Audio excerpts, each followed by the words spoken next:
Hello. Okay, let's turn off this music.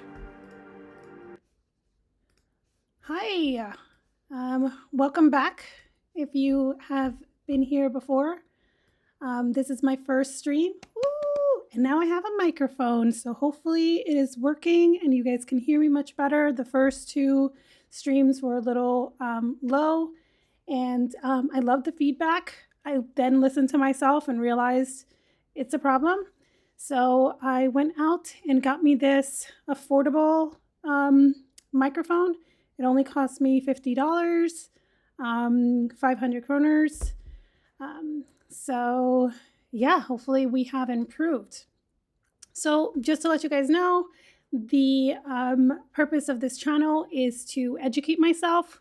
And if you jump on to for us to educate ourselves together, to have revolutionary minds, kind of taken ourselves to become revolutionaries by reading some of the inspirational work and the informational work of some of the originals.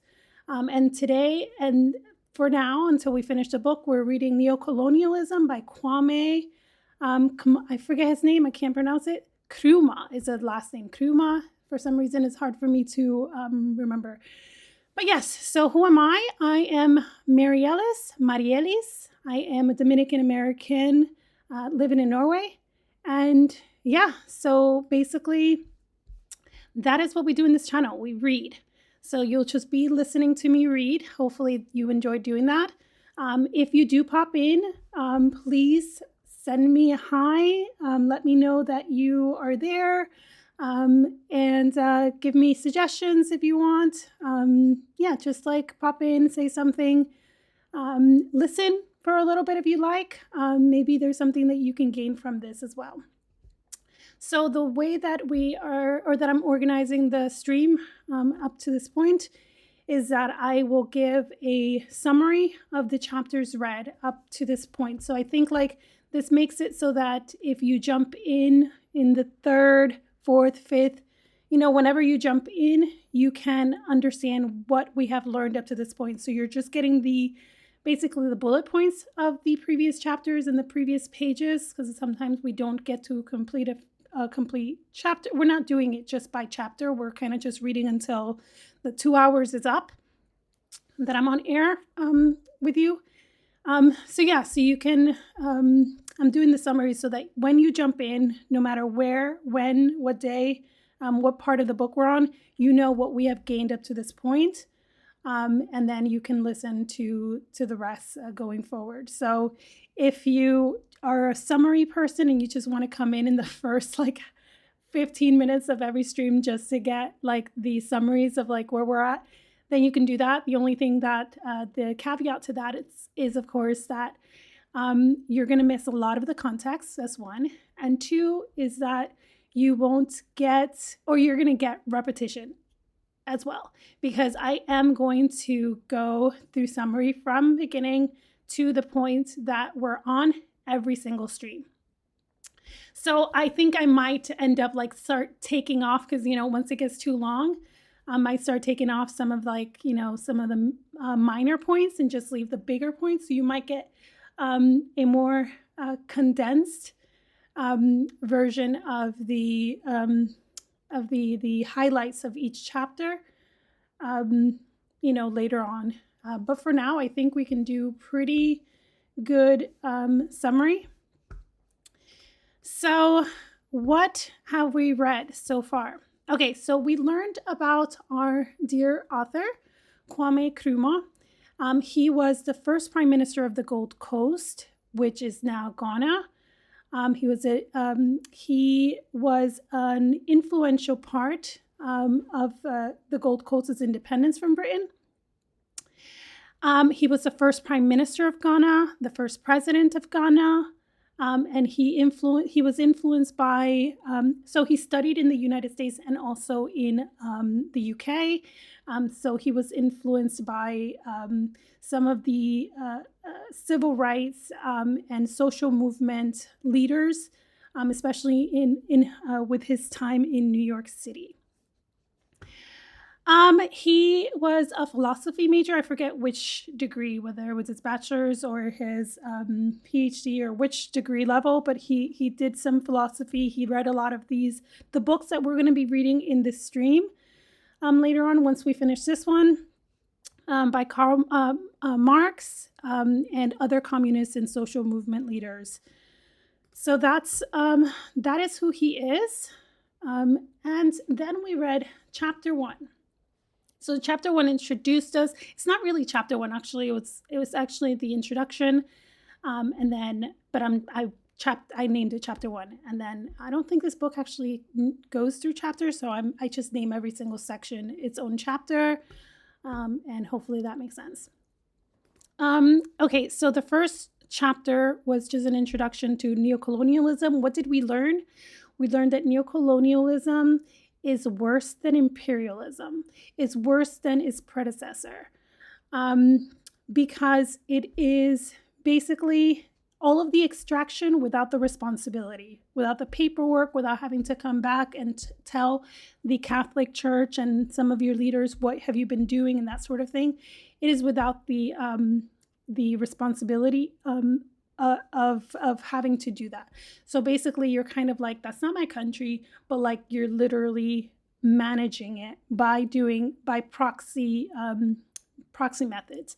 So what it is that you have, you're leading through financial agreements, you're leading through military presence for security, of course, and you're leading through implanting your leaders, your own government into those countries. And a lot of those people are there kind of just managing the financial contracts that they have to get the resources from these countries. So that is what neocolonialism is, but at the same time, these countries that they are extracting from still have their own sovereignty.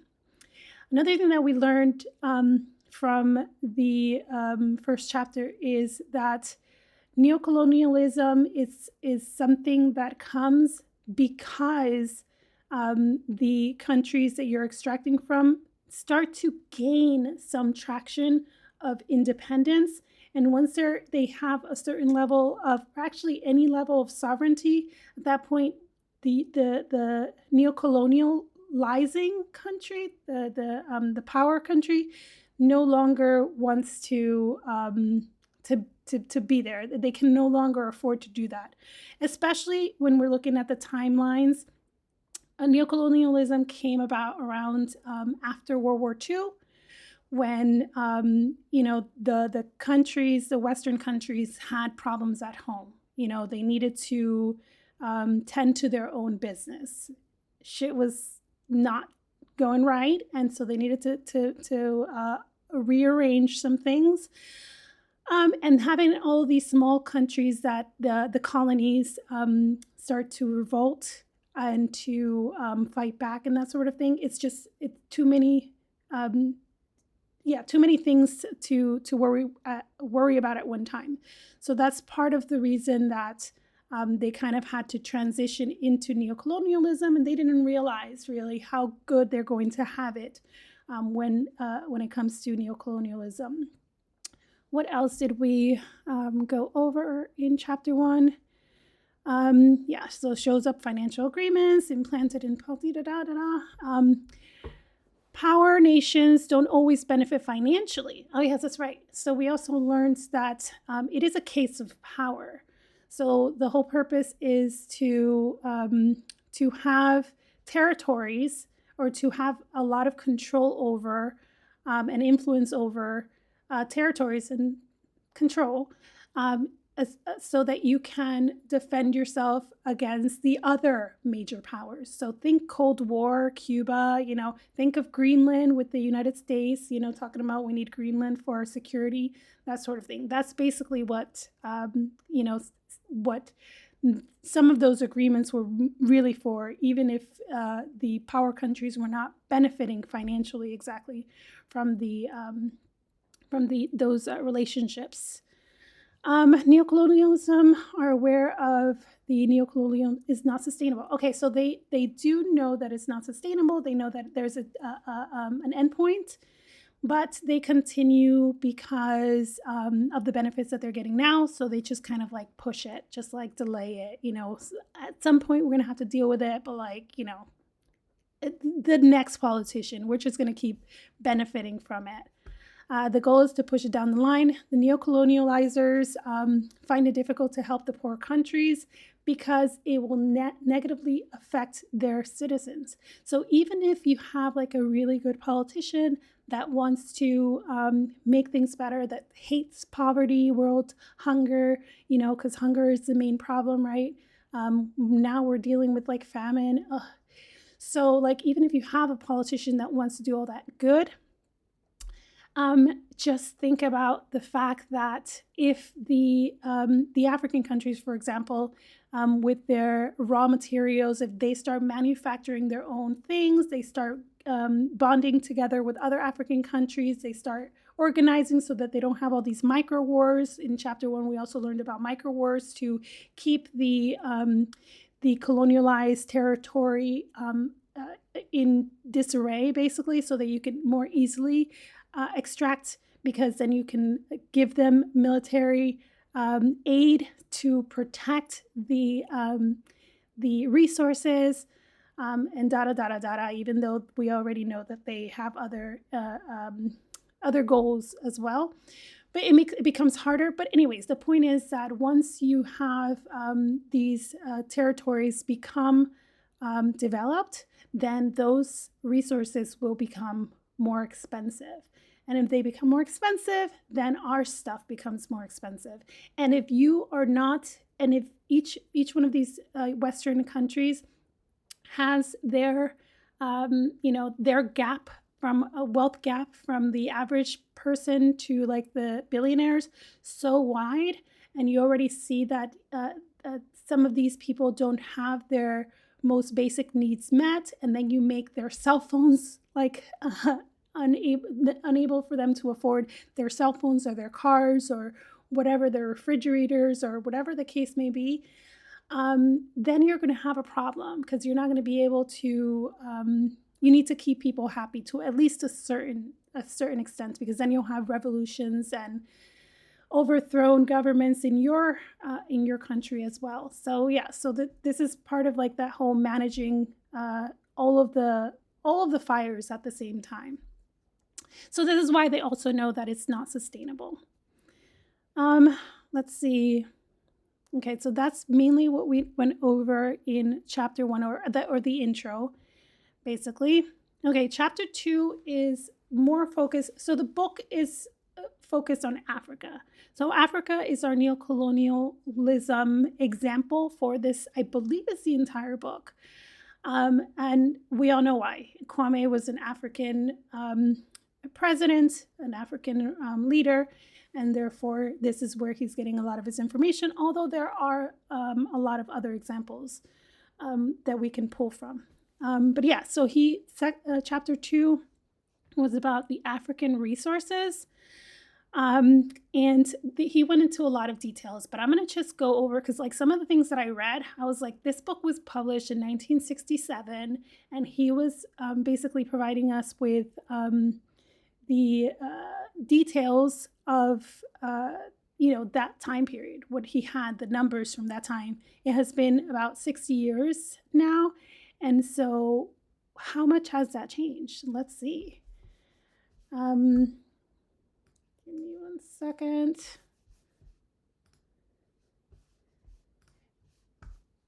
So yes, so basically he went over, and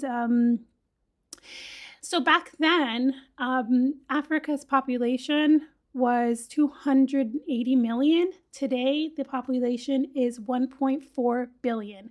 Back then, it was 8% of the world's population. Today is 19% of the world's population. So, Africa is growing fast, and I would say faster than many other countries. But then you look at what has been happening in that continent, and you are shocked. 2% of the world's production what came from Africa. This is manufacturing. 2% of the world's manufacturing came from Africa in the 1960s. Today, 60 years later, is 2%. Yep. It's still just 2%. Another example, which is really heartbreaking as well, is the water production capability. 40% with only 5% used. So they have 40% of the water electric power production capability, and they're only using 5. Okay? Ask me, how much is it today? It's a little bit more, 11%. Still very, very little. It's really, really sad. And then, so the book argues that, or Kwame argues that if Africa used its own resources, if it was allowed to, if it was able to use its own resources to develop itself, it would just be a completely modernized continent. Yeah. So again, chapter 1, it was contracts, financial contracts. This is what we have going on over there now that don't allow them to develop themselves. Because they say, we're going to give you this, but you can only use it for that. So you can't use it for infrastructure. You can't use it for whatever. You can't use it for education. You could only use it for protecting of the resources that you have. We're going to send you weapons. And, it continues to, you have some miniature wars that keep the countries, the territories in disarray, making it easier to continue to extract, because you extract and then you give them like health contracts where you can have some humanitarian help, but you have to then provide them things or resources for much, much cheaper than they would be able to sell in the free market and that sort of thing. So, or you could only sell to them, and then you could only buy back your cell phones, your whatever, your actual things that you use. You could only buy them back from that country, and they set the price. So you can't even buy your own things through the world's competitive market. So that's part of it as well. Back to chapter 2, most go to help develop Western countries, especially, so the resources go to help develop Europe and Western countries. So finished products sold back to Africa at fixed prices. Makes very little from its resources. So that's another thing. They don't get paid very much. But then you have the European or the Westerners that go there with the managers, basically, engineers or whatever the case may be, and their salaries are ridiculous. And the people are getting paid crap. And then so there are some pretty small African territories that I'll be honest with you, I didn't really know. I don't really know. I need to learn more about. But per capita of some countries is closely related to the size, to a mid-size European company. That's crazy. Let's see, the last point. Yeah, no, that was it. Okay, so that is where we're at. Let me see. Oh, I honestly can't see the chat there. So let's see. If only there was a revolution for a truly united African continent, but that would be the start of the downfall of the West. For sure. Yeah, that's what he was saying. If and when, not if actually, when Africa unites, it is going to be a difficult time for the West. It is going to be a difficult time, but it has to happen. Things have to change. Yay! Thank you. You should go back and listen to my first 2, actually, because one of the things that I do is that I put in some Instagram videos to kind of give myself a break. from the chatter, and the sound in my Instagram videos were so much better than my own mic, and I had no clue. So thank you. I'm happy. All right, so let's do that now, and then we'll jump into the reading. Let's see, what is this? I'll just play it. I don't know what it is. Find you. We found you in Africa with bones in your nose, running around in the jungle. But what is the truth? You were the first builders of civilization. Why didn't they tell you that?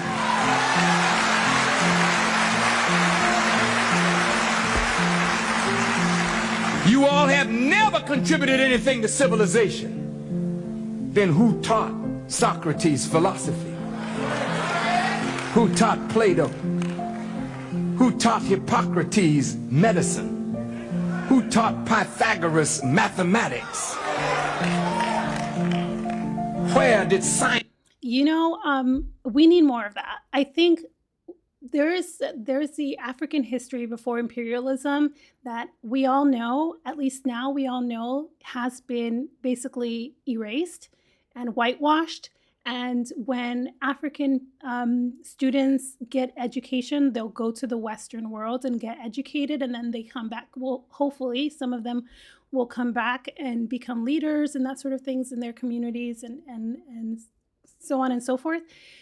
But we need to go to the next phase now, where we are going back to this ancient history. We're collecting all the artifacts, we're collecting all of the ancient writings and all of that stuff. And I mean, it would be nice for all of us worldwide to be unwhitewashed and be re-educated. But most importantly, Africans need to be unwhitewashed, if that's the term. They need to be re-educated in their own history, because they have been educated in Western history, in Western ways, in the ways that we have been educated. And I think it's important to have them be more proud of who they are, just to have more pride in who they are. And also I think that brings power. And that brings revolution. And I do believe that will happen. And it is happening now, I believe. There are 2 clips from a TV series called American Gods that I love. Asansi. Could you send it to me? If you can find it, send me the clips. That would be nice. Yeah, that sounds awesome.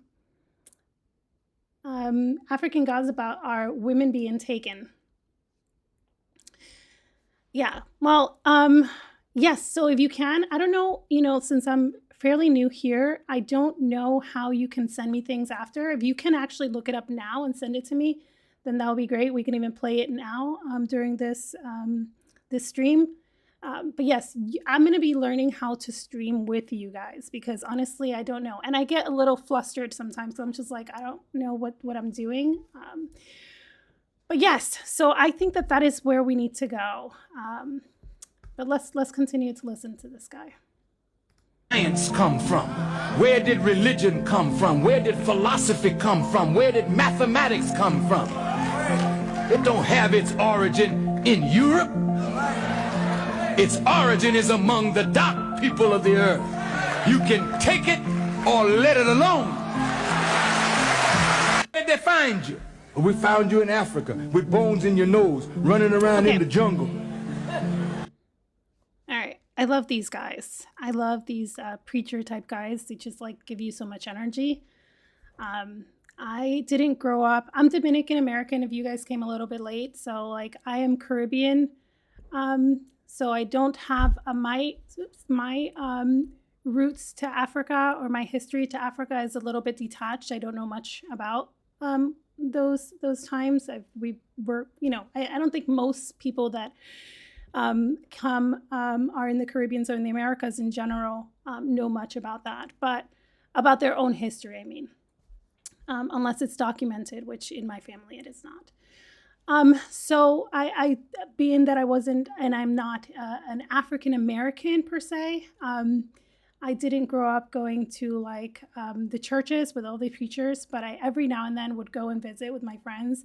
And I don't know how I related those two things together, but for some reason in my head, I was like, you have to talk about not being an African American to kind of let people know why you didn't go to churches. But like many Black people don't go to churches. But anyways, yeah, no, I'm just saying, I just really love like this like powerful way of messaging, this like preacher-like thing. All right, let's watch one more and then we're going to read. And reading means that I'm just going to read. That's what it means. All right, so this is our break where we're just kind of watching other people talk. Kwame thinks that if he becomes a better house, the white man will be more merciful to him. So when we saw them planning to kill Daffy, we all looked at him. Yeah. I mean, without mixing my words. Mugabe was there. Zuma was there. Museveni was there. Kagame was there. They all knew. Yeah, so I like the other video? I should like it. I did watch this one a little bit last time. So he's talking about the assassination of Gaddafi. And you know, how they were just like, you know, he's doing something you guys don't like, you're gonna take him out, that's okay. But then it just keeps going because every time Africa tries to get its sovereignty in a meaningful way, the West is threatened. You know, think about Mali, that just happened. So yeah, it's gonna continue to happen. All right, cool. Thank you for sending me those titles. I'll see if I can look them up now while we're listening to this guy. And when they tried to rush into Libya, they were told by the Western NATO, stay away. We are going to get rid of you. Oh shit, this is not the one that I was Go and find to the interview by Museveni himself admitting that we were there and we were told to look away and we looked away. Why? Because you thought that it's Libya. You thought that it was Saddam Hussein. You thought it was Vietnam. You thought it was Syria. You thought it was Afghanistan. And what happens in Afghanistan will not happen to us. Lo and behold, one by one, we have seen the colonial hand play. And by the way, sometimes I get very, very controversial, not for the sake of being controversial, but for being truthful. See, the West should never lie to Africans that our governments are illegitimate and they're corrupt, when they are the very same people who are involved in putting those people into power. What hypocrisy is that? Yeah. You come around with regime changes. You change the regime. Then you want to run on the public media and say the government is corrupt. They were educated by you. They were trained by you. They were sponsored by you. Mugabe had more than 40 PhDs from British universities, American universities. They all recognized him and clapped hands. And they want to come around and say, this African leader. No, Mugabe was not African. Mugabe was Sir Mugabe, with palaces given to him by the Queen in Coventry. Until he touched land, he became a relegate. So are we saying that you are only a good president as long as you are playing the tune of the colonial system? The answer is yes. The black man thinks that if he becomes a... Yeah. All right, I found the first one you sent me. So let's see. You want help? Fine. Let me tell you a story. Once upon a time, a man got fucked. Now, how is that for a story? Because that's the story of black people in America. Shit, you all don't know you black yet. You think you just people. Let me be the first to tell you that you are all black. The moment these Dutch motherfuckers set foot here and decided they white, and you get to be black, and that's the nice name they call you, let me paint a picture of what's waiting for you on the shore. You arrive in America, land of opportunity, milk and honey, and guess what? You all get to be slaves. Split up, sold off, and worked to death. The lucky ones get Sunday off to sleep and fuck and make more slaves and all for what? For cotton, indigo, for a fucking purple shirt. Is this okay? So I didn't watch this movie, so I'm not exactly sure what I'm looking at, but you can let me know, yes or no. And yeah, I saw Cuban and Jamaican, yeah. It's hard. I mean, I know a little bit about my ancestors, but only the last few hundred years. But anyways, in this movie, is he talking to Africans on their way to America? Is that what's happening? Are they like on a ship? Because it's kind of dark. And honestly, I do have TikTok. I should, but I haven't used it in such a long time. I need to get back in it. It's a TV series on the gods of. Okay, I will actually try to see to watch it. All right, let's continue to play. It's kind of heartbreaking. The only good news is the tobacco your grandkids are gonna farm for free is gonna give a shitload of these white motherfuckers cancer. And I ain't even started yet. 100 years later, you're fucked.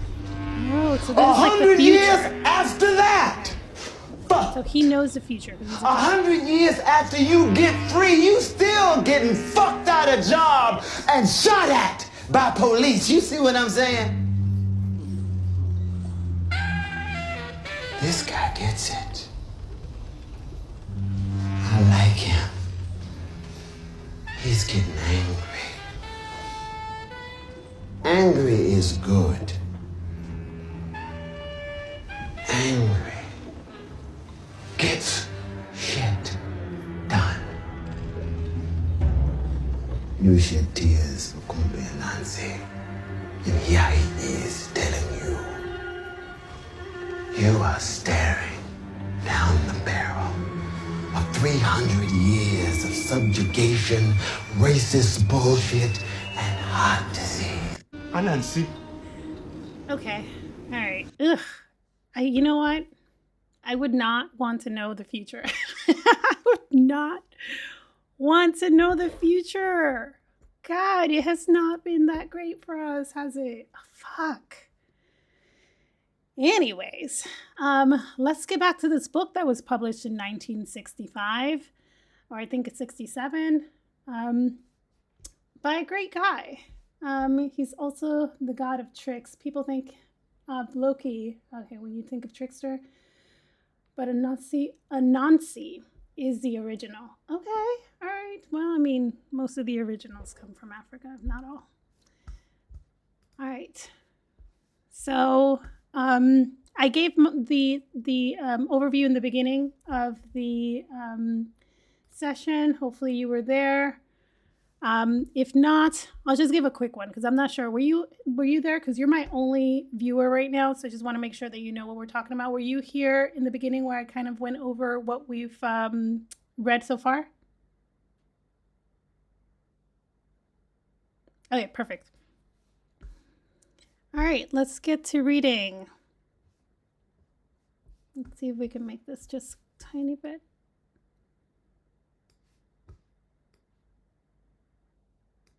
Okay.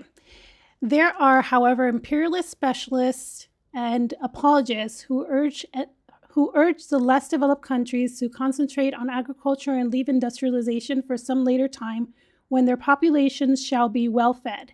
The world's economic development, however, shows that it is only with advanced industrialization that it has been possible to raise the nutritional level of the people by raising their levels of income.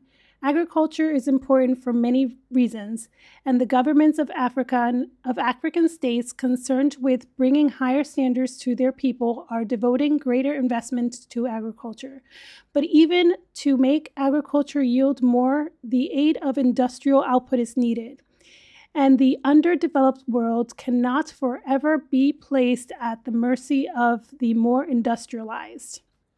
So what have we read so far? Um, yeah, okay, so they're saying, you know what?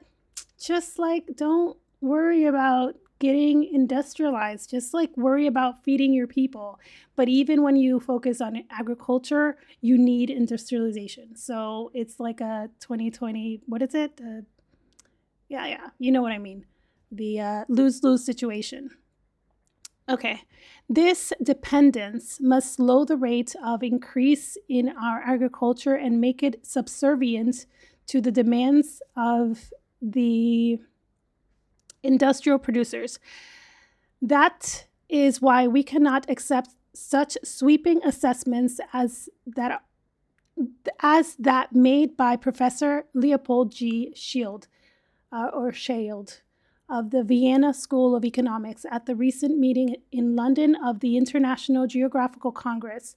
Commented Professor Schild, people in developing countries seem to think that all that is necessary for them to become as wealthy as the West is to build factories. Most experts agree that it is wiser and more promising to develop agriculture into self-sufficiency and onto the level of a marketing economy. This train of thought links up directly with that of the chairman of Booker Brothers, Sir Yock Campbell, whose combine of companies is busy monopolizing sugar and byproduct industries in British Guiana, shipping the trading in the Caribbean and East Africa, and is now penetrating into the west of the African continent. Sir Jacques Campbell asserted at the annual address of the African Bureau in London on 29 November 1962 that agriculture was the basis of African development and that plantations were an effective method of increasing economic potential. He considered that so long as industrialized agriculture employed men free to come and go, it was preferable in terms both of efficiency and liberty to the communized collective farming whose results had fallen so short of expectation in Russia and China.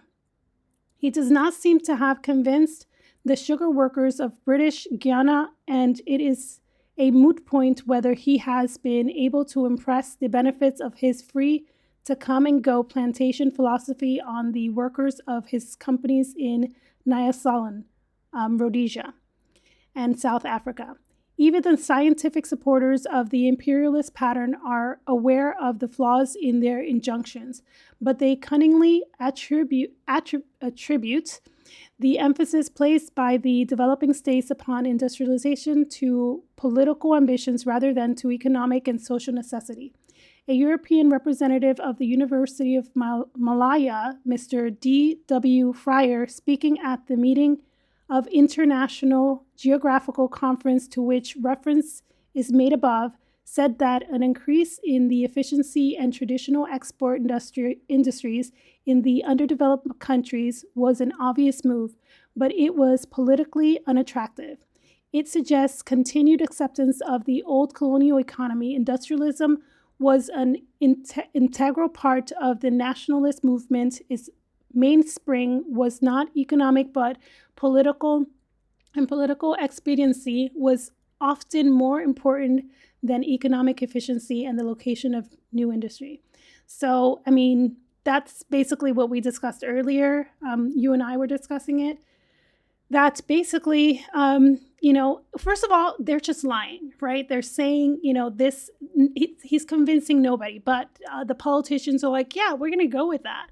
Because why? Because if it doesn't work, then they continue to push the buck down the line and they continue to benefit from the system now.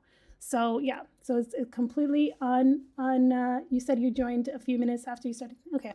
So it's basically completely, it makes sense. Why wouldn't you accept a system that doesn't work if it benefits you? Why wouldn't you? The more efficient management of primary production and improvement on the marketing level is imperialism gain or our loss. The point has been made quite clearly by no less a person than the chairman of BOLSA, the Bank of London in South America, Sir George Bolton. The latter was reported in the Financial Times of 6 March 1964 as being confident of a rise in commodity prices, which would have considerable effect on the foreign exchanges, for whose benefit Sir George provides the answer. It should help the reserve currencies, sterling and the dollar, he said. Why? Because being tied to these currencies, the primary producers will be accumulating their tied to these, did I skip something? Accumulating their surpluses in sterling and dollar balances. This appears to be nothing short of a direct confession of the major interests of the banking and financial world in the exploitation of the developing countries. It is interesting, therefore, to note that both the transfer agents in London are Patino Mines and Enterprises Consolidated, the American-controlled combined operating mines in Latin America and Canada, and intimately associated with the groups engaged in exploiting Africa's natural resources. We are certainly not against marketing, and it's really hard to read this and just not have a bunch of feelings, because it's this was published in 1965 or 67. I still don't know, but these people have known that what they're doing is absolutely awful. You have new politicians every time, even the good ones, like I said before, will know that this is, basically a trap. And the marketing, the propaganda is still oh, poor African children, poor, poor, poor. Oh, these savages, blah, blah, blah, blah. When in reality, they all know that this is what's actually happening. As long as they're benefiting, they're willing to just look the other way. We are certainly not against marketing and trading. On the contrary, we are for a widening of our potentialities in these spheres. And we are convinced that we shall be able to adjust the balance in our favor only by developing an agriculture attuned to our needs and supporting it with a rapidly increasing industrialization that will break the neocolonialist pattern which at present operates. These are the same countries that voted against the UN movement to recognize the enslavement as Africans. Yeah. Yep. The greatest crime of humanity. Yeah. Basically, why wouldn't you? Why wouldn't you? Because you want to continue to do the same thing that you have been doing. Look at France and Mali. The providing is still just not proven. But let's be real.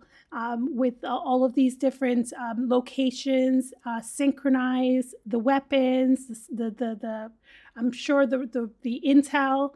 How were they able to do that without the assistance of the money, the purse, the people that benefit the most, the people that are threatened by the fact that Mali is trying to is basically unplugging itself from France and uniting with other African countries like Burkina Faso to create more stability to be able to develop themselves. Of course, it makes everything. I think in chapter 2 we went over the resources that these European countries get from the African country, and phosphorate, and there were some other ones that were. France, in particular, gets 100% of from Africa and 80% from Africa. It was different resources, and I can't remember. But so you could only imagine if you get 100% of whatever it is that you get, especially something that helps you with your own farming or your own production of food to your citizens.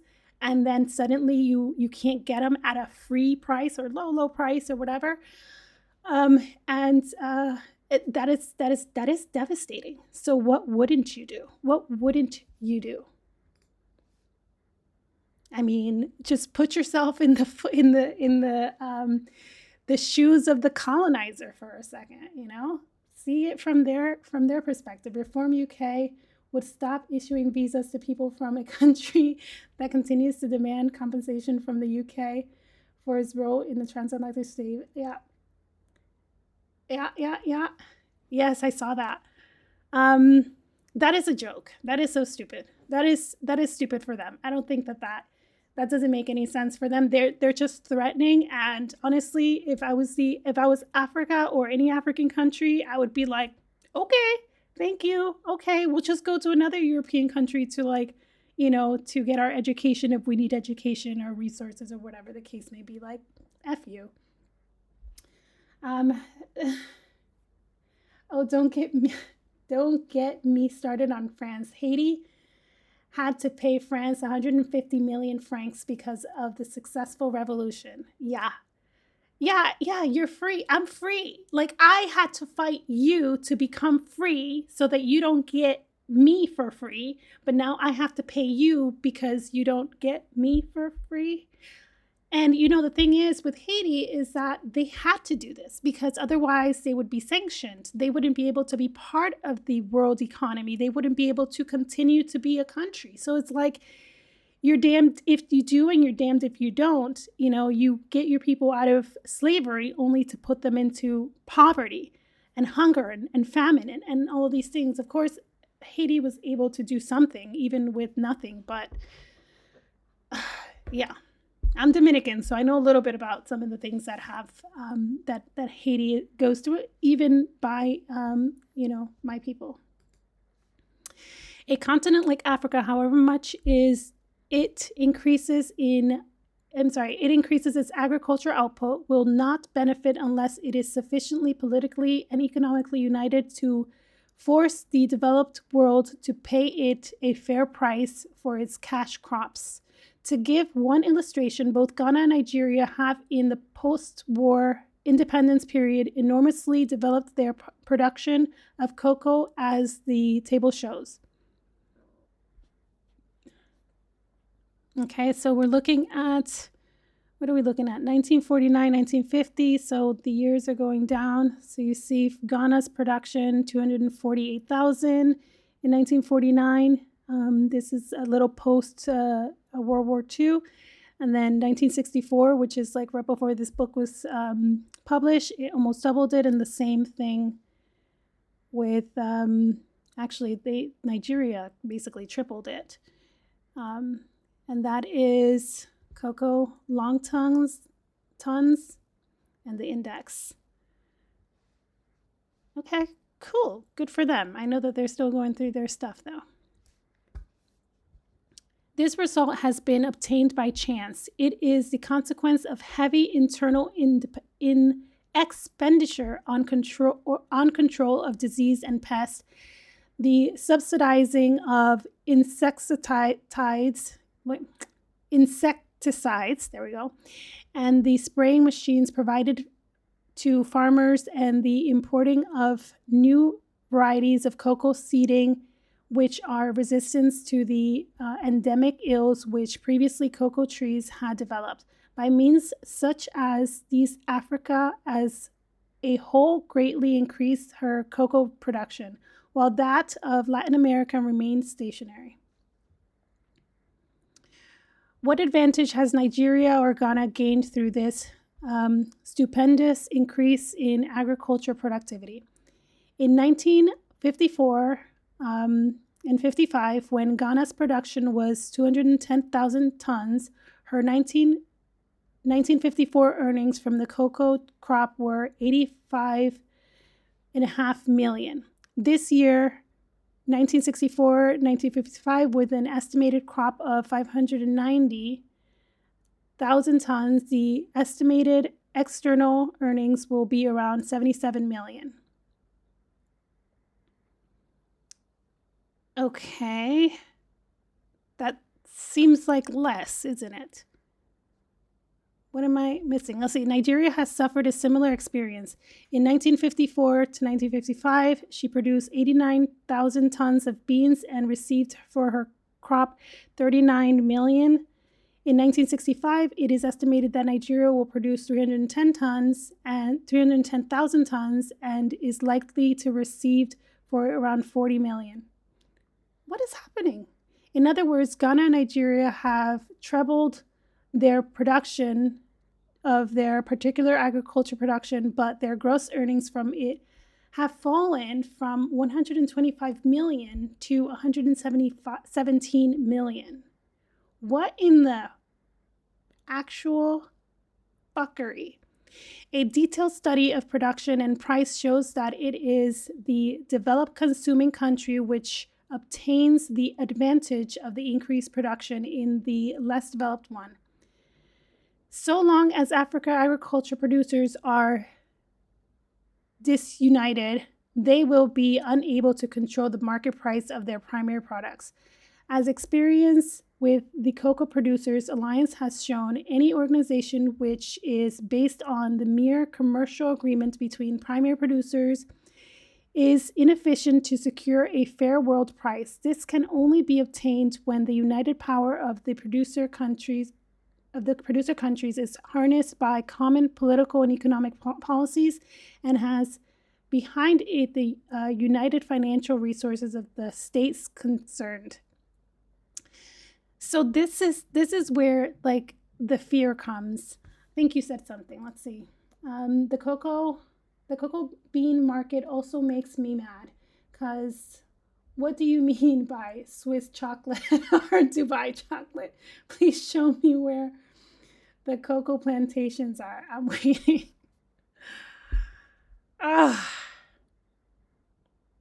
Fuck. Yeah. And so, what we just read, where we're going, that how their production has tripled or doubled and their money has actually, their profits have decreased. How does that even happen?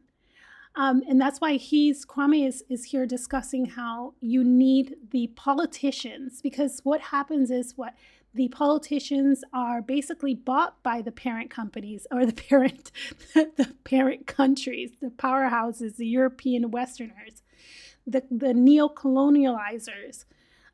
Basically, they implant their politicians, or even if they're homegrown in Africa, they're pocketing because they see that these contracts are so terrible that they're just like, well, as long as I get my little bit, whatever, I become rich, we can't really fix this problem. So, whatevs. So long as Africa remains divided, I think we just read that. Nevertheless, in Africa let's just read it over. So long as Africa remains divided, it will therefore be the wealthy consumer countries who will dictate the price of African cash crops. Nevertheless, even if Africa could dictate the price of its cash crops, this would not be itself provided the balanced economy which is necessary for development. The answer must be industrialization. The African continent, however, cannot hope to industrialize effectively in the haphazard, how do you pronounce that? Laissez-faire? I don't know, it's French, manner of Europe. In the first place, there is the time factor. I was going to say, I can barely pronounce all of the English words right, so I'm going to I live in Norway, so I'm actually learning Norwegian. So I'll have my third language that I can't speak very well. In the second, the socialized modes of production and tremendous human and capital investments involved call for cohesive and integrated planning. Africa will need to bring to its aid all its latent ingenuity and talent in order to meet the challenge that independence and the demands of its peoples for better living have raised. The challenge cannot be met on any piecemeal scale, but only by the total mobilization of the continent's resources within the framework of comprehensive socialist planning and deployment. You said something else, and then I'll go to a video. I hate capitalism and I hate the rich, but I was a billionaire. If you were a billionaire, I would turn Africa into Wakanda. Laissez-faire. Laissez-faire. All right, let's watch a video. By the EU with sanctions for receiving grain that had been stolen from Ukraine by Russia, the Israeli regime immediately backed down. And through this action, they proved something that we all knew, that the European So this is not to do with Africa. I think most of my clips are, but this is maybe, I don't remember, I probably did this a couple of days ago. This is maybe an example of the Europeans or the colonializers, neocolonializers now. Let's see what it is that they're doing. We already know that they're doing some fuck shit, but let's see what it is. Union could have prevented the genocide in Gaza, the ethnic cleansing of the West Bank, the destruction of southern Lebanon, the bombardment in Beirut. They just chose not to. Why did the genocidal ethno-state back down? The EU comprises 1/3 of all of its trade. Not just that, since 2021, it became a part of Horizon Europe, €95 billion pan-European research program, through which Israeli universities, private companies, companies that are linked to tech or the defense sector, receive regular funding and investment from European taxes. Ursula von der Leyen and the European Commission are as much to blame for the genocide in Gaza as the Biden administration, as the Trump administration. Because if they wanted to stop this, they would have. They just didn't want to. Keep this in mind when everyone tells you that the European Union is a force for good. Because these are the same people who, under the guise of stopping migration to Europe, are paying authoritarian regimes like the Egyptian and the Tunisian brutalize and exploit some of the most vulnerable people on Earth. The Charter of Fundamental Rights of the European Union is just a piece of paper to make Europeans feel good about themselves. It doesn't apply to policy. At least it doesn't apply to policy when the people who are targeted are not white. Threatened by the EU with sanctions for receiving grain that had been stolen from Ukraine by Russia, the Israeli regime immediately backed down. And through this... Yeah, obviously. It's this, so basically he's just saying how, the Israelis were stealing grain from Ukraine. They were threatened with sanctions, and they were like, "Okay, we're not going to do it anymore." So what he's saying is that if the UN actually wanted Israel to stop doing the things that they're doing, it would have, which is sad. Let's watch another video, and then we'll get back to the reading. What is this guy talking about? German passport opens 194 doors. An Afghan passport opens 26. The difference between them passport? I'm just going to refresh it. I don't know what he said. Opens 194 doors. An Afghan passport opens 26. The difference between them has nothing to do with merit. It maps almost perfectly to the colonial map. Former colonizers at the top and former colonies at the bottom. Capital, weapons, goods, and data cross every border on Earth freely. People don't. This guy has a softer voice than mine. Which is not a bad thing. I think is soothing. Globalization was built to liberate money, not people. In 2024, African visa applicants lost 60 million euros in non-refundable fees on Schengen applications that were rejected. That's money flowing from the poorest countries in the world to the richest countries in the world for nothing in return. A Nigerian minimum wage is 35 euros a month. The Schengen visa fee is 110 euros. That's 3 months of wages for a stamp that gets denied half the time. And the fee went up 37% between early 2024 and March 2025. Every rejection just got more expensive for the same people who could least afford it. Meanwhile, the countries screaming the loudest about immigration are the ones doing the least. 71% of the world's refugees are hosted by Yeah, I can kind of speak to that. Like I'm probably not gonna have to work 3 months to be able to pay, but you have to pay for your residency, for your visa, and all that stuff, whether you get approved or not. So I can see what he's saying. I mean, Germany is the inadvertently funding Israel through reparations. Just last year, they paid 1.4 billion euros. I think that the U.S. pays reparations 4 billion. Israel. So I wonder how many other, I'm thinking UK also pays them. So yeah, so we're all paying them. They get, in Europe, we also get like family leave, parental leave, we get sick leave, we have healthcare, but in the US, we don't get shit. low and middle income countries. But they do. But they do. Yeah, that was my point. But they do. Not Europe and not America. Iran, the country the US has sanctioned for 45 years, hosts 3.8 million Afghan refugees, almost all of them fleeing a country the US invaded, occupied for 20 years, and abandoned. The UK hosts about 400,000 and acts like it's carrying the world on its shoulders. Uganda, one of the poorest countries in Africa, hosts nearly 1 million refugees. The United States admitted fewer than 30,000 in some recent years. The countries that create refugees don't take them in. And Yeah. I mean, the country that creates the most refugees, the US, I think, my opinion, I'm pretty sure I'm correct, is trying to host 0 refugees at this point. Countries that do take them in get sanctioned for it, and then the West blames the very people it displaced. Turn on any case. They have to go somewhere. Somebody has to host them. But apparently the more good you are, the more shit you get, the more consequences. Cable news channel, and you'd think Europe and America are drowning. 2/3 of all refugees never make it past the neighboring country. The invasion narrative is a fantasy created by politicians who need a scapegoat for domestic failures caused by the same policies that created the displacement. And if you want to see how far the cruelty goes, in December 2025, Trump banned all Palestinians from entering the US.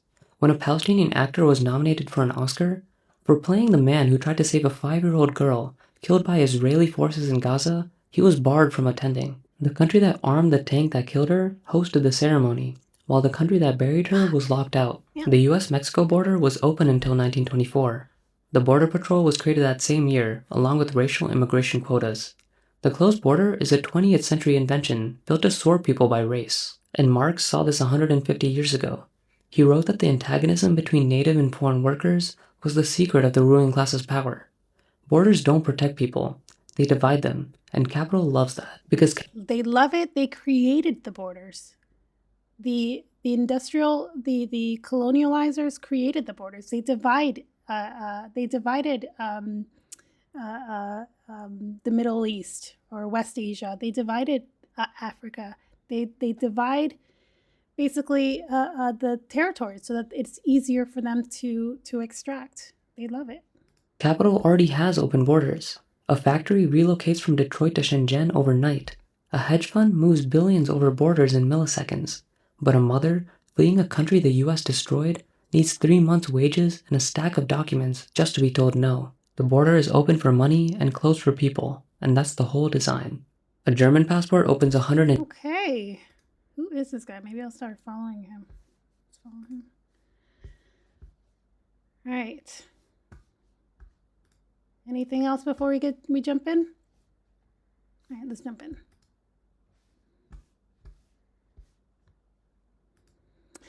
The African continent, however, cannot hope to industrialize effectively in the haphazard. Oh, we already read this, but let me see if I can pronounce this.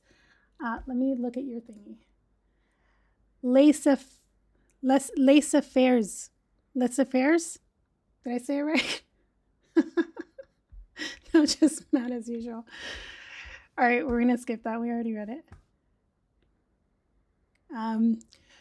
We have noted that in the countries of the highest settler population, and therefore the most exploited so far in Africa, Algeria, Congo, Kenya, Morocco, Rhodesia, Malawi, South Africa, and Tanganyika, agriculture is predominant.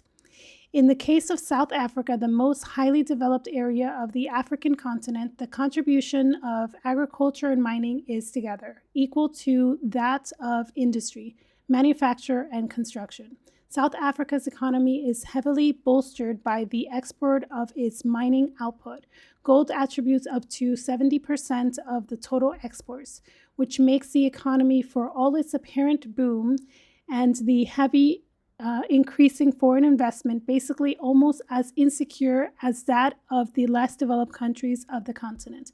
For all its pushing secondary industries is chemical manufacture, military production, steel processing, and the rest. South Africa has so far failed to lay down the basis of solid industrialization. G.E. Menel, chairman of Anglo Transvaal consolidated investment company, which controls gold, diamonds, and uranium, made a most telling statement in his annual address on 6 December 1963 to the Johannesburg shareholders meeting. The nation's economy is based to a significant degree on wasting assets. The gold mines of the Transvaal and Orange Free State. We have become more and more aware of this in recent years as more mines near the end of their lives without any sign of new large gold fields, in spite of the many millions being spent on exploration.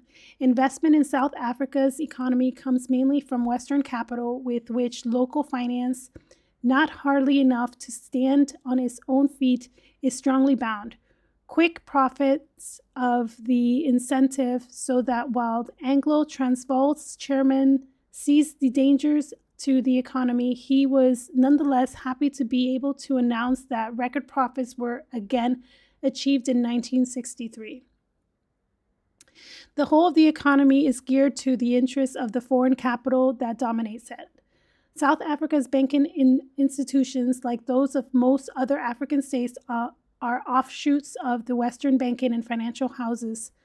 South Africa is dominated by Western monopoly even more than any other sector on the continent because the investments are many times greater and the dependence upon gold and other mining as the center of the economy gears it inextricably to the monopoly.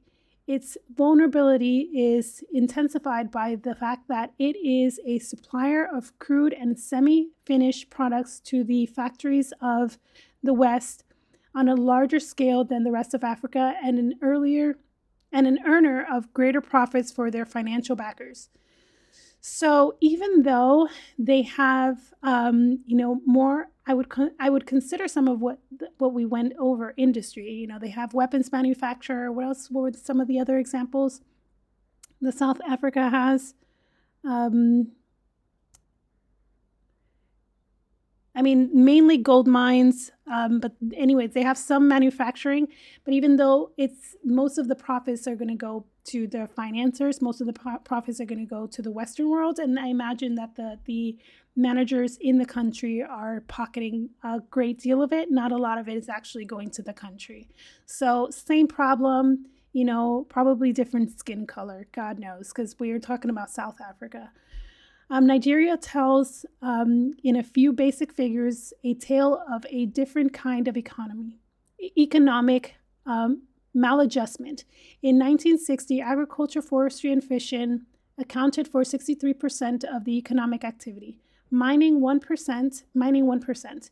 The imbalance is emphasized by the extremely low ratio of 2% for industry and manufacturing, eliminating at once any comparison with the 1% economic product. In the case of the United States, this low proportion supports a vast superstructure of industry and manufacture. In Nigeria, it connotes simply a total disregard under colonialism of Nigeria's potentialities. The reason for this lies not in the fact that Nigeria is devoid of natural industrial resources, as recent findings of oil and iron confirm. It was that Nigeria's agriculture provided greater profitability for European investment than the risks that were involved in the larger capital provisions called for by the mining exploration and exploitation. Yeah. So, it doesn't matter. It doesn't matter that there are opportunities for for change. What matters is the pocketbooks of the Western world. Are they being filled? We don't want to take additional risk. We just want to continue to get rich in the easiest way possible.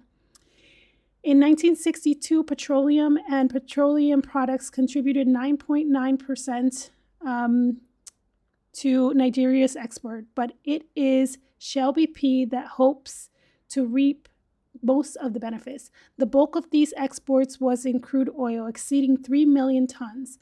The oil company is aiming at an export target of 5 million tons of crude oil by 1965, processing plants are in Europe, not in Nigeria.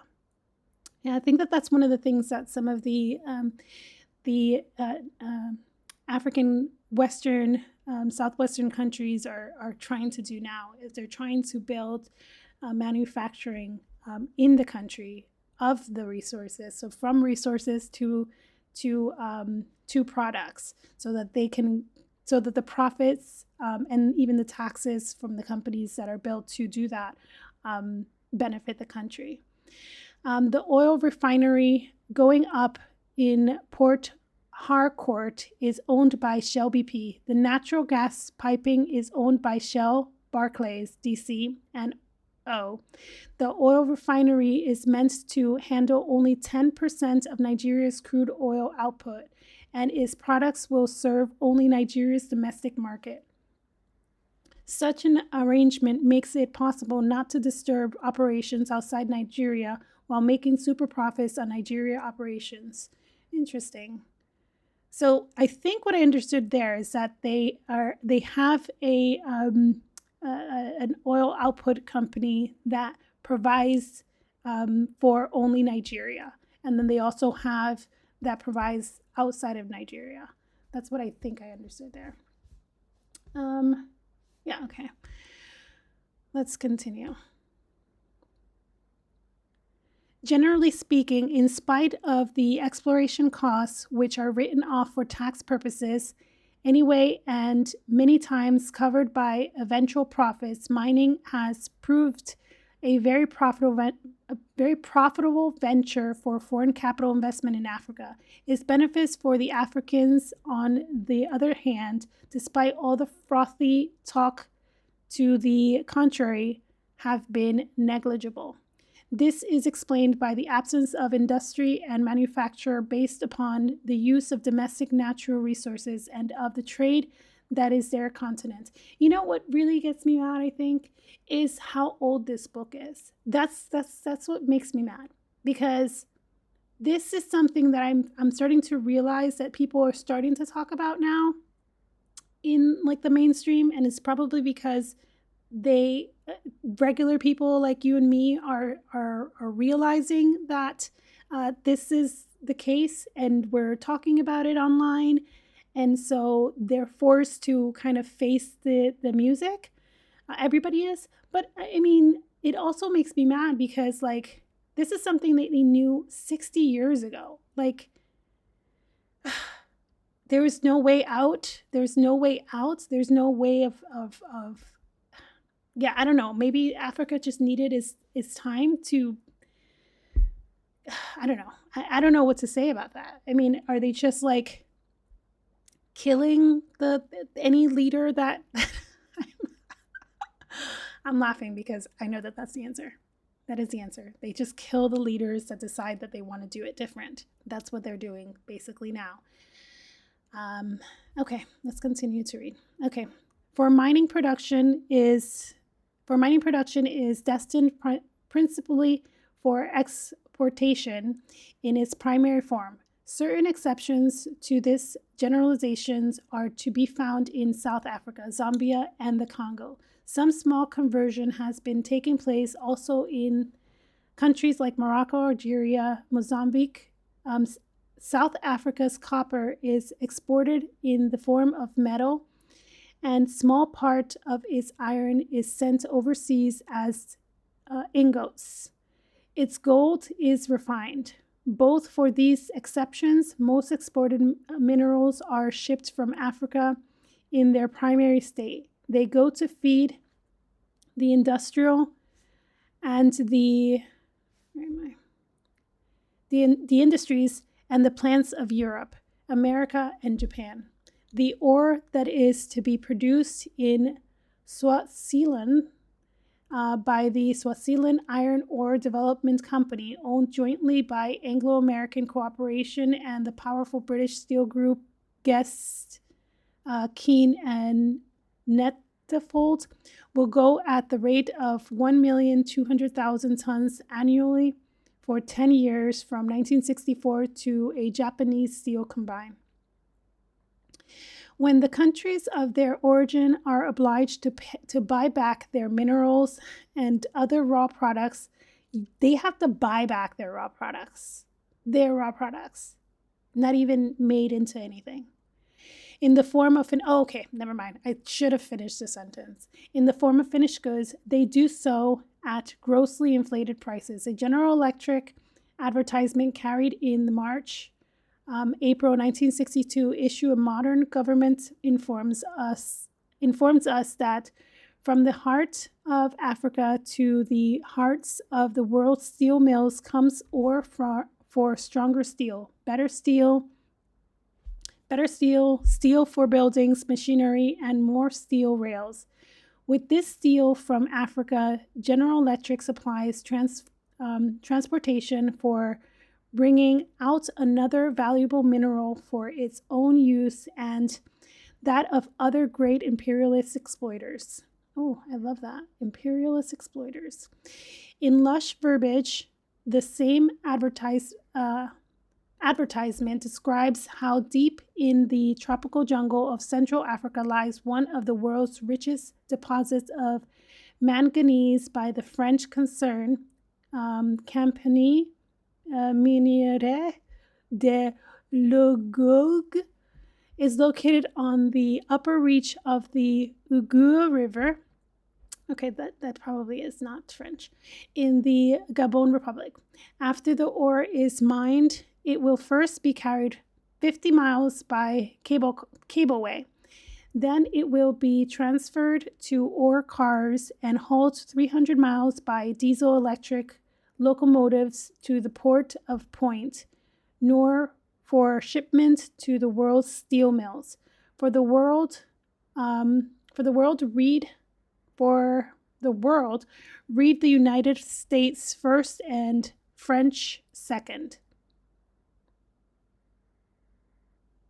What does that mean? For the world, read the United States first and French second. I'm not sure what that means. Okay, the exploitation of this nature can take place due to the balkanization of the African continent. Balkanization is the major instrument of neocolonialism and will be found wherever neocolonialism is practiced. Wonderful, wonderful, wonderful, wonderful chapter. Wasn't it wonderful? I'm so happy that I read that. I'm so happy that I read that. We have been knowing this, that this is happening. We have been knowing what the solution is. We have been lying to ourselves. We have been basically allowing ourselves to buy into the lies so that we can pocket money and extort and exploit and take advantage of, and who gives a shit about them. Anyways, I've always been taught that history repeats itself in one form or another. I mean, is this really repeating itself? This is just like literally we're just still riding the wave. We're just still riding the same goddamn way. I don't think we've ever kind of like, this has just been a really, really, really slow, like they said in chapter 1, that they are basically just pushing the buck, just like pushing it. They know that this shit is a lie. They know that this is not sustainable. They know that they are basically doing them wrong, doing Africa wrong. They know it, but if they can somehow, get their politicians in there, send some guns, sign a little paper here, we'll protect, it'll give you the gun so you can protect your, the resources. You could only use that money for that reason, If they can continue to manipulate and do that, why wouldn't they, right? All right, let's watch a video and take a break from reading, because we're about to go into chapter 3, Obstacles to Economic Progress. Yay! This is all bad news. I think the next book that we're going to read is, something to do with communism. Let's see if communism is an answer. I'm not sure. Oh, well, this is a funny one. I don't know what this is. Hold on. The Iranian Navy, which has been destroyed 8 times, closed the Strait of Hormuz again because the United States, for the 7th time, won a war that wasn't a war. Oh, this So the is just United Donald States Trump. can open the Strait of Making fun. Hormuz This has nothing that to was do. open This has before nothing the to not do. war. I'm gonna just repeat it. One The more not time. war that But this started has to- nothing. This has nothing to do with what we're reading. This is just Donald Trump being an idiot. But let's just go over it. Let's just The Iranian relax. Navy, which has been destroyed 8 times, closed the Strait of Hormuz again because the United States, for the 7th time, won a war that wasn't a war. So the United States can open the Strait of Hormuz that was open before the not war. The not war that started to get the uranium was completely obliterated so that the Iranians can't build the nuclear bomb that they weren't building for the not war that the United States started.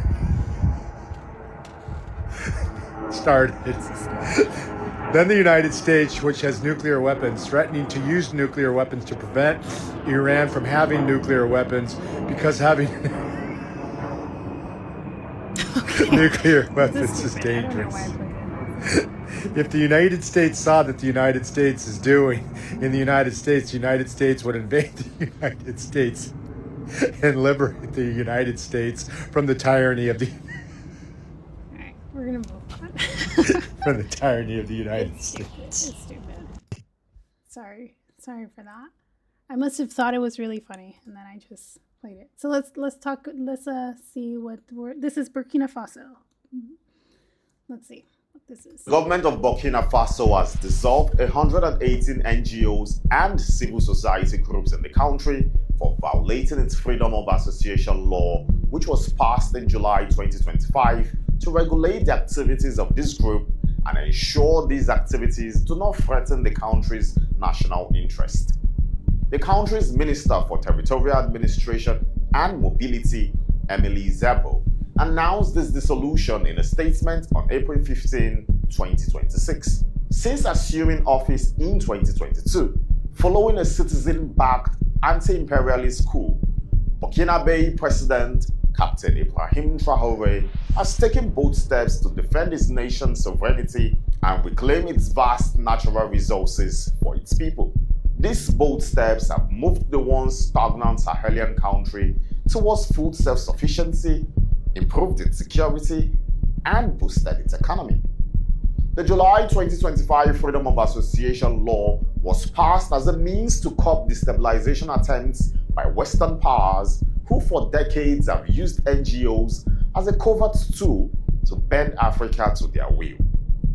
Barely 3 months after this law was passed, the Burkina military arrested 8 staff members of the Dutch-based international NGO Safety Organization on suspicion of espionage. Recall that in a February 2025 US congressional hearing, Middle East Forum Executive Director Greg Roman called on the US government to probe its now infamous Foreign Development Agency, USAID, for funding terror groups like Boko Haram and Al-Qaeda, the very terror menaces that the US and its Western allies claim to be fighting in Africa. So when Western imperialist mouthpieces like Human Rights Watch and Amnesty International describe the necessary actions of the Burkina government to defend its nation's sovereignty as crackdowns or attacks on human rights, we must recognize this tired smear tactic for exactly what it is. Human Rights Watch and Amnesty International are simply defending the interests of those who fund them. It is left to the people of Africa to understand that their own interests do not align with the interests of these parasites and act accordingly. For the Spearhead, I am Uche. If you don't follow this channel, you should. I get a lot of my African news from Spearhead. I really, really like them. The government of Burkina I'll turn this off. Yeah. Yeah, okay, so you saw that the other day.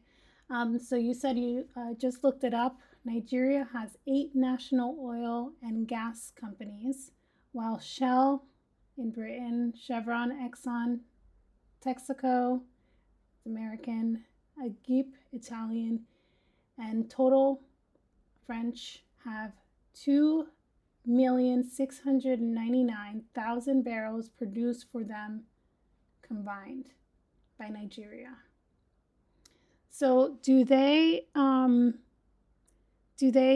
pay, like, so you said that the Nigeria has 8 national oil and gas companies, and they produce for these other companies? Is that what you're saying? Like they basically sell it to these other companies? Because I mean, that would be a good thing. That would be a good thing. This Burkina Faso is really a good news as well. I worry about the leaders of these 3 nations that are trying to better their Africa.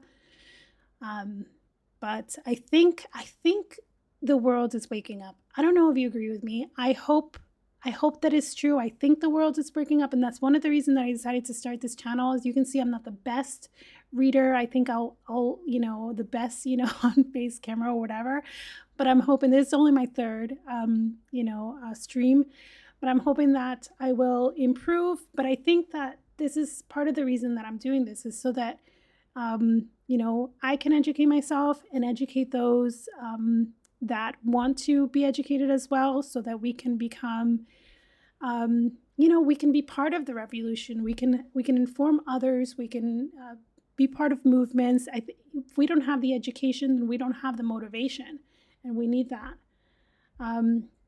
So that's part of the reason that I'm here doing what I'm doing now. No, Nigeria produces for them. Okay, the 8 companies get what's left over. Oh, okay. Which isn't always a lot or enough. Okay. What? The 8 companies get what's left over. Oh, motherfucker. What? Are you kidding me? Damn it. All right. Okay. Well, I know that there is like one big Nigerian oil company that, what's his name? That's been on like the news, and he's trying to have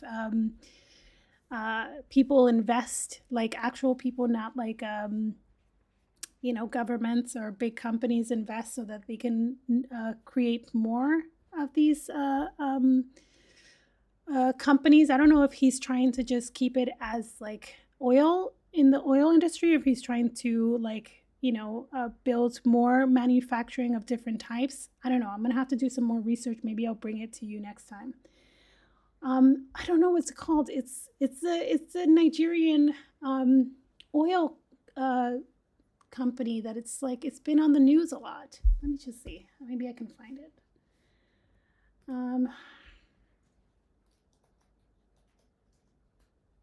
Nigerian oil. I'm just writing exactly what I just said. Companies. Maybe if I put in the companies, I will see which one it is once it comes up. Let's put list, because now it's actually like giving me locations, like Google list of.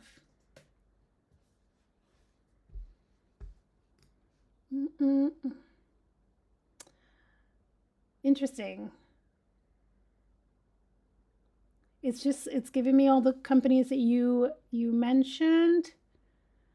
Top indigenous independent oil companies. That's what I was looking for. Ondo Energy Resources. You know what? I might be wrong. Maybe it was in Nigeria. Maybe it was a different African country. I will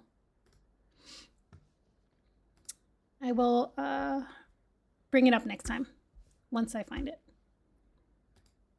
All right, back to our reading. Obstacles to economic progress. Okay, so just to kind of go check time. So we're at 1.5 hours. So we have half an hour. I think we can do half an hour worth of reading. I do tend to sometimes, like, my brain, once I read a certain amount, especially if it's dense, my brain starts to show off, and that's why I have these little clips. So if it's good and flowy, it flows, then we can probably do a whole half hour of reading. All right, obstacles to economic progress. Speaking of West Africa of 1962, the United Nations Economic Commission for Africa pointed out Few other regions of the world show such a multitude of fairly small states, both as far as production and populations go.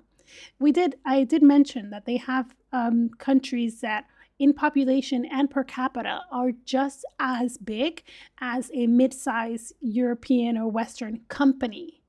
So like, I did not know that. I was shocked because like I look at the map of Africa and I just know all of the major countries, and I did not know that there was such small country. I don't know. I'm gonna have to, like, this has made me realize that I have to go back and kind of like, study a little bit.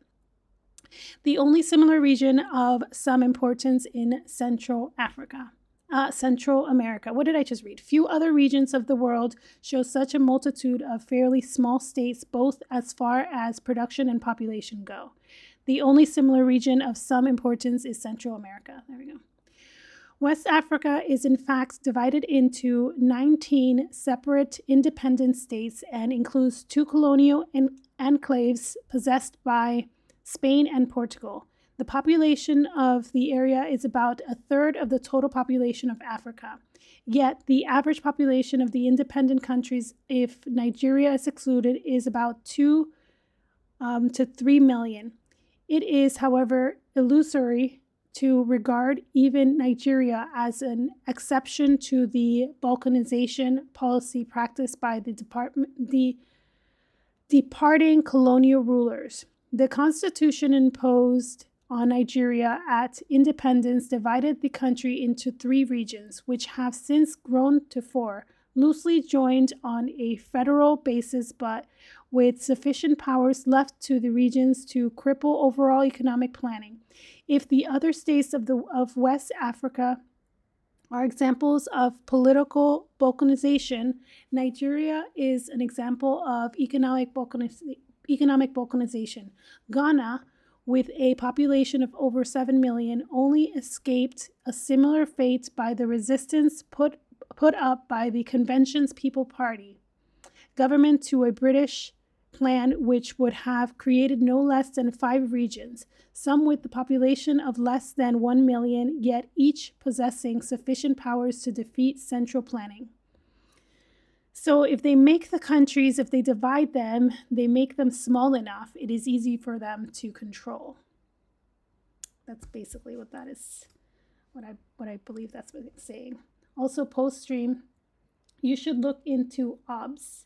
There are a lot of YouTube videos on how to set it up, but it'll help with your stream. Things like having chat on screen or swapping scenes from what you're reading to other things on screen. I will look that up. Thank you. Kenya, which is also forced to accept at independence a similar type of constitution, has only recently been able to establish a unified regimen. When France was faced with the possibility of being forced to accept some form of independence or at least self-governance for the territories of the old colonial federations of French West and Equatorial Africa, a series of balkanization measures were adopted by the French government. The Loi Cadre of 1956 established the frontiers of the present French-speaking states. The dismantling process begun by the Louis Cadre was completed by the referendum of 1958 on the Constitution of the French Fifth Republic. Each of the territories established by the Louis Cadre was called upon to decide separately whether it wished to remain an overseas territory of France, an autonomous republic within the French community, or be independent. Wow. Yeah, separate them all so that they all have to agree, so that it's easier for you to get your vote on, get the vote to go your way. Teresa Hayter, the research, is she a hater? Let's see. A research assistant of the British Overseas Development Institute in the April 1965 issue of the Journal of the British Royal Institute of International Affairs has described the process. She might not be a hater. Let's see. The territories were to make separate decisions. It was therefore they and not the federations of the West and Equatorial Africa which were legally to inherit France's power. No provision was made for strengthening the federal institution, and in fact, they were dismantled after referendum and came formally to an end in April 1959. The original purpose of the Federation had been to enable the colonies to pay for themselves through a reallocation of their revenues. Senghor, in particular, has bitterly accused France of the balkanizing Africa in the Louis Cadre, which the choice so loaded, only Guinea voted against the constitution. All the others became autonomous republics, members of the Franco-African community. Well, that's unfortunate. She is a hater. Fearing that the example of Guinea might be followed by fear, of course, whenever somebody decides they don't want to be a part of it, might be followed by other states which had decided to join the community, the French government removed everything of value from the territory. Administrators and teachers were withdrawn. Documents, so they decided to punish. Documents and even electric light bulbs. God, these people are fucking evil. Were removed from the government buildings. Could you imagine? Could you fucking imagine? Your government makes a decision not to do this new constitution that divides your country financially. And because you don't get your way, you go into the federal buildings and you take the fucking light bulbs. Oh my God. Oh my God. Hi, California. California love. Yeah, so we're already in chapter 3. But this shit is insane. If you come back, California love, next tomorrow, 2:30 my time, depending on where you are, I go over everything that we've read up to this point, up to the point where we're going to finish. But you're definitely going to get more information from the reading now. Yeah. But yeah, can you fucking imagine that situation? I mean, you said destabilization is their main tactic, but like on the most just what is the smallest they're taking light bulbs. I would if I was there, I would punch some. I mean, I would go to jail. No, you don't do that. That's ridiculous. You're just petty as fuck. Were removed from government buildings, financial assistance, trade support. I understand some of the stuff, but that's petty. Trade support and the payment of pensions to Guinea war veterans were discontinued. Despite the pressure placed on Guinea in this way, honestly, if you were to do that, that would make me feel more more energized. If you do some crazy shit like that, I would be more energized to make our shit work, to make us be successful. You get that motivation, but I don't know exactly what happened to Guinea after that. So we'll just continue to read and see what's up. The remaining French states were forced by the internal pressure to seek political independence. Okay. This destroyed the conception usually associated with General de Gaulle, the originator of the French community, of a non-sovereign group of African states, each separately linked to France.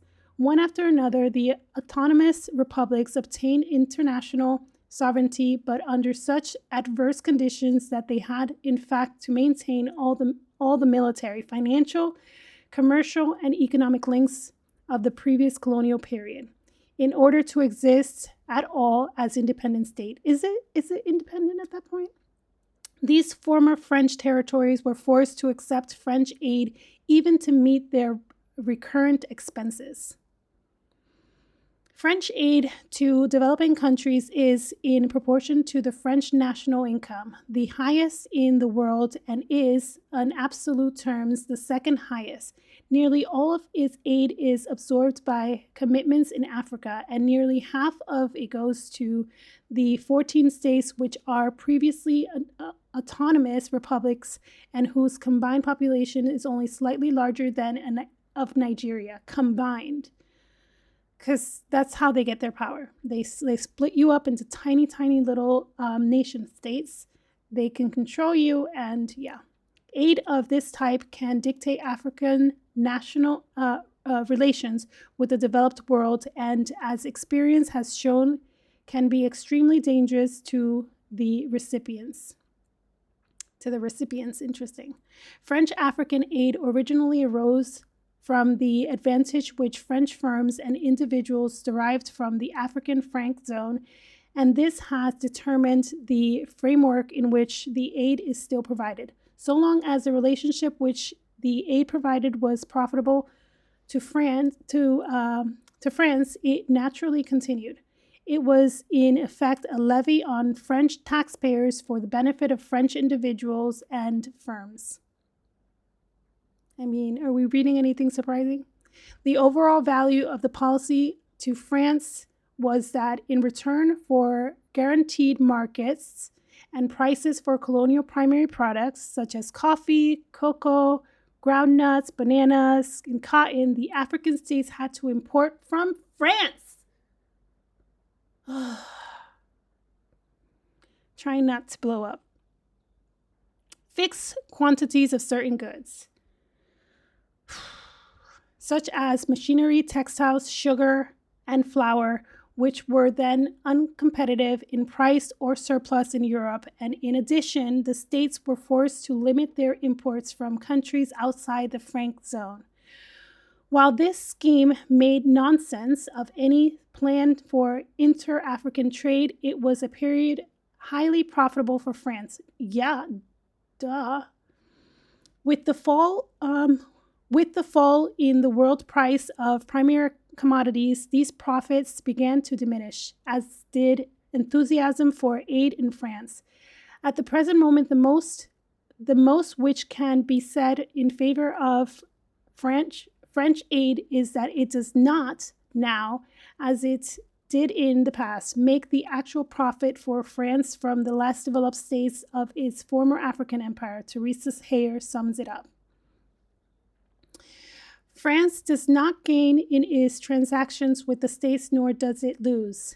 Aid, private investment, French government expenditures, and imports from them are balanced by exports to them, reparations of capital, and remittance of profits and salaries. So basically what it's saying here is that they're actually not making money from doing this. It's basically, like we said before, it's basically about control. Is that what we're understanding? That they're basically, helping the countries by paying them salaries? Is that what they're saying? Because, I mean, but also you're not letting them, industrializing, you're not letting them, developing, you're not letting them, basically better themselves. So it's like a hostage situation or more so like a prisoner situation. It's hostage and prisoner, probably the same thing. The state of affairs is considered to be no longer of value to France. The, how do you pronounce that? Giannini report, published in 1964 and expressing the official French view, pointed out that the protective system of the French zone was no longer in the interests of France, and the report therefore advocates the redeployment of French aid. In any event, France had to comply with her obligations to the European Common Market. Under the new Convention of Association, which came into force in the summer of 1964, the 6 members of the European Common Market are to achieve in stages a free trade area, and this will no longer make it possible for France to discriminate in favor of the African states, nor for these states to discriminate against France's common market partners. Exports from these states will by the end of the 5-year period have to be aligned to the world prices. In consequence, the primary production which have built up in consequence, the primary production which have built up on the strength of the promise of guarantee markets and prices is likely to fail to be competitive in world market condition. It is difficult to see how Senegal, in particular, can manage without a French subsidiary for her groundnuts, and President Senghor has already called attention to the serious economic position into which this puts this country. What is that? If you're a prisoner, wait. Oh, you're not a prisoner. You get a pittance. Just know you can't do anything without our approval. Right. You're not a prisoner. I mean, you need our permission, but you're not gonna get a lot. But yeah. The limited neocolonialism of the French period is now being merged in the collective neocolonialism of the European common market, which enables other states hitherto outside the French preserve to profit by the system. It also rationalizes the division of Africa into economic zones based upon Europe by drawing in 4 other states. The Congo, Burundi, and Rwanda are, as previous Belgian colonies, tied to the Belgian economic system, and Somalia, through its previous association with Italy, is also brought in as an associated state of the common market. A grouping such as this raises the wider problem of African neocolonialism and emphasizes the irresponsible nature of the states carved out of the former French colonies. One, Guinea, has been able, with great suffering and losses, it is true, to cut free from the type of neocolonialism control imposed on the others. Mali has been forced to accept some of the rules and regulation which govern the relation of the former French colonies to France. But at least she has set up her own currency, limits transfers of money abroad, and receives from France only a partial guarantee of the parity of her currency with the French franc. In the case of all the other states, their currencies have been stabilized on the fixed parity with French franc and have a total guarantee from the French treasury. These states pay their receipts of French franc into operation accounts in the French treasury.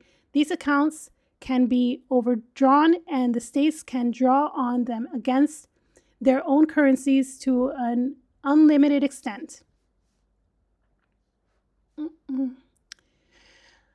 Obviously, however, whatever the theoretical position, the international financial position of these countries is subject to control, in that at any time their operation accounts in the French treasury could be blocked, as was done in the case of Guinea. Most, at any rate, of the states concerned lacked the strength to stand up against such pressure as did Guinea. Yeah, I mean, they're going to punish you. If you try if you don't follow the rules, they will punish you. They'll give you a little bit of liberty. Now you can buy some of your things from other places. No, actually, now we're going to price things that you have to buy from us at a competitive price. We're not going to rob you. But, so follow our rules. If not, you're going to be punished. That's how it is. I mean, what's the problem? Why then, it may be asked, are these powers not sufficient to enable France to persuade these states to follow present French foreign policy, which is based upon a third force concept? France did not support the United States and Belgium in their humanitarian intervention at Stanleyville in the Congo. Unlike Britain and the other common market countries, France has openly opposed the United States policy in Santo Domingo. That's my small little country, or actually Dominican Republic. Santo Domingo is the capital. Has recognized the People's Republic of China and has recommended the naturalization of under French neocolonial control have followed the French line. The majority of them refuse to recognize China or in any way suggestive of being under United States rather than French influence. The answer to this apparent paradox will, I believe, be found in the following chapter of this book, in which I attempt to explain the power and ramification of international financial control. Here one has a superstate which can at times even override the policy wishes of the nominal neo-colonial masters. So France is, I mean, what can you say? I'm trying not to be like too opinionated, but like they did not even support the humanitarian intervention in the Congo from the other colonizers. You know, like you have to be some type of person to do that. I didn't understand the last bit, so I'm going to read it over. The majority of them refused to recognize China. Let's read the China part again. Unlike Britain and the other common market countries, France has openly opposed the United States policy in Santo Domingo.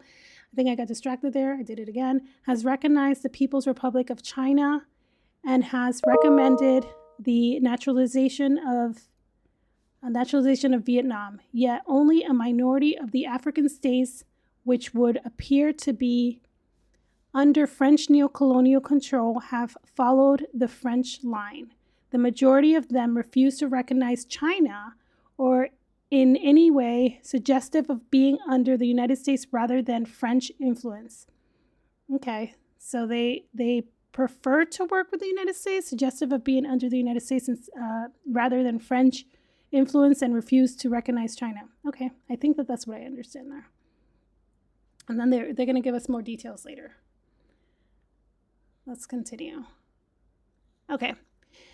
We'll read a little bit more, and then I'm not exactly sure when this chapter ends, but we'll just read a little bit more. The control of the funds of the French neocolonial African state is exercised by the administrative council of their central banks, which are composed partly of Frenchmen without whose agreement no decision in monetary policy can be taken. This French banking complex, with its absolute control of the currencies and external payments of the French neocolonial states, could, in theory, dictate that the states follow a French policy. However, the complex itself is itself subject, in the manner later described, to external pressure which support United States rather than the French policies where a difference of opinion arises. Okay, so there's something bubbling here with the French and the United States. Okay, so we haven't really learned what it is yet. Part of the value of commencing a study of neocolonialism in its African context is that it provides examples of every type of the system. It is impossible to define the African situation in terms of independent states divided into the non-aligned and neocolonialist camp colonies and racialist states such as South Africa. In Africa, all former colonies which have now become independent, including particularly South Africa, are subject in some degree to neocolonialist pressures, which, however much they wish to resist, they cannot entirely escape, struggle as they may. Yeah, okay, so it is a trap. They are prisoners. The difference in reality is between those states that accept neocolonialism as a policy and those which resist it. Similarly, the colonial problem of Africa is in many ways really neocolonial. The Portuguese African territories appear at first sight only to raise the issue of freedom from colonial rule, but in fact they exist as colonies only because Portugal is itself a colonial state. For the last 50 years, the great powers have regarded the Portuguese colonies as counters which they can exchange between themselves in order to readjust the balance of power. In 1913, the British and Germans had initiated an agreement for their division And this was only prevented by the outbreak of the First World War. In the appeasement period prior to the Second World War, when it was thought that Hitler could be bought off by an offer of colonial territory, the Portuguese colonies were again regarded as a suitable bride. Holy shit. Literally, we're just commodities. We can just be traded. We're basically slaves. Goodness fucking gracious. When people think France, they think Viva la Revolution. Yeah. But nobody remembers their war crimes and their scorched earth colonial suppression tactics, for sure. We're reading about some of it right now. Okay, we only have 5 minutes left, so I'm going to go ahead and end here so we don't get deeper into it. We got into how they're treating the Portuguese colonies as commodities, basically, to appease other, world powers, kind of like powerful to powerful. Hey, do you want this? Do you want that? Just kind of how they gave Palestine to the Israeli settlers. Yeah, this, it is what it is. But hey, guys, thank you so much for listening. Thank you. Thank you so much for stopping by and listening. I do this every day at 2:30 my time, which I'm in Norway, so I'm not exactly sure what time that is for you. But yeah, see you tomorrow, and thank you so much.